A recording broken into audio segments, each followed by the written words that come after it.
in Sydney when we won abroad. I think winning the Ashes Test match, obviously probably wasn't the most exciting Test match, but the sense of the feeling we got at the end of that tour was incredible. And probably as a fan, one of the 2005 games, probably the one here, probably getting caught down the leg side with 2 runs needed, I think was obviously a great Test match. Yeah, it's interesting. Obviously, I think it's because it's so unusual, because of the history of obviously Deal saying he's not playing red ball cricket. But over in the last couple of months, there's been some exceptional circumstances with kind of the guys who have been next in line. Obviously with Jack and Dom, Jack's obviously had his a couple of injuries at the wrong time, and hasn't bowled a huge amount over the last 2 or 3 months.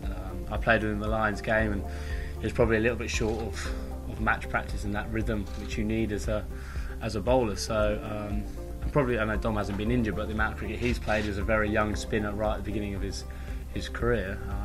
In one sense, the selectors didn't have too many options really in that sense, and the way Deal's been playing and bowling for the one-dayers, it seemed quite an obvious selection. He has been bowling brilliantly, I know, in a different format. So in one sense I feel a little bit sorry for Deal, like all this stuff, kind of the political side of his selection, rather than looking at him himself, who's gone away and worked really hard on his one-day skills and has bowling brilliantly in the last 2 series. He's been selected to play for England, which is a huge honour, and all this other stuff's kind of overtaken it. For me, I suppose it's just because it's unusual. It's never really happened this way before. I don't think it will happen very many times again. Obviously Ed said you need to be playing red ball cricket, and I think that's right, but sometimes exceptional circumstances mean selection goes a different way than you would like, and obviously Ed and selectors made a brave call. I think you always, every time you select anyone,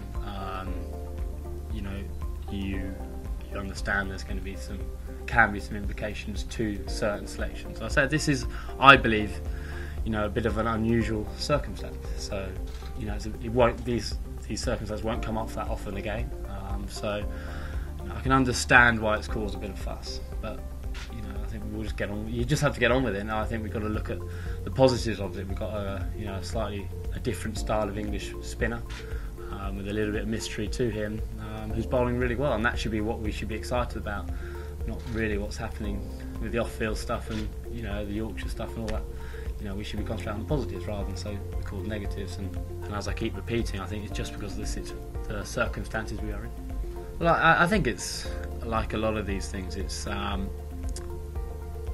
form with very good players are, it's certainly temporary. The reason they're very good players is the value, the number of runs they've scored in the past, and over a sustained period of time, and that's why they're selected, and that's why they're number 1 side in the world. That's why they scored runs.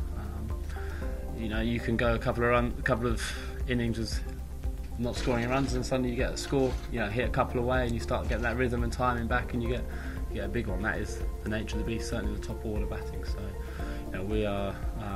we're concentrating on making sure we get 2 good practice days. Obviously yesterday was rained off, and we concentrate on what we do. Well, I'll answer that question over the end of the series, but they seem to they've got a good variety of certainly bowlers and pace bowlers, which is probably unusual, and strength in depth in their pace bowling, which over the last couple of years, certainly the last 10 years since I've played against them, they haven't had the option of playing 5 or 6 different types of seamers. I think that strength in depth in their seamers is different to what I've experienced in the past, but we will see over the next 6 weeks.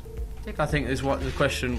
I certainly, even probably 4 or 5 years ago, was the same question keep being asked about those 2 guys. Like, can they play these 5 games, or these 4 games, or these back-to-back Ashes series as it was in 13, or probably won't go into there. But you know what I mean? Like, there's always that question before, and it always amazes me how many times I can touch on wood now that they managed to get through it. I think it's a testament to their fitness and their ability to soak up the demands of international cricket as a whole. You do never know, do you? You just hope they can do.